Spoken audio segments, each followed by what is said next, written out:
With 50-mile-an-hour winds expected, ComEd is preparing for power outages and damage. That means staffing up and bringing in crews from across the country ahead of the storm. CBS 2's Marissa Perlman is at 3400 North California with details on their action plan.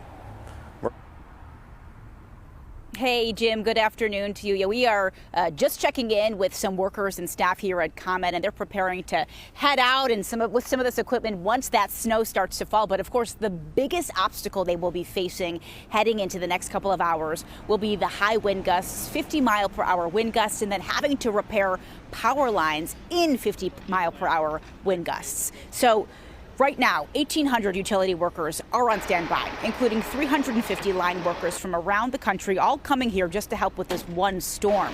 By 5 a.m. tomorrow morning, the Emergency Operations Center will be activated. Those are the headquarters in Joliet, and folks there will be monitoring where the outages and damage are and then deploying crews.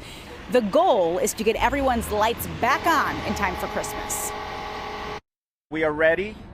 And we understand the criticality of having power in low temperatures, and we are looking forward to really restoring power safely and as quickly as possible. So we've been talking about the tough conditions that these folks are going to be working in, and part of that is that folks here won't be able to repair any power lines. They won't be able to go up in the air when wind gusts go over 35 miles per hour. So folks here have been telling us they're going to be asking everyone for patience heading into the next couple of days. We are live outside of ComEd. Marissa Perlman, CBS 2 News.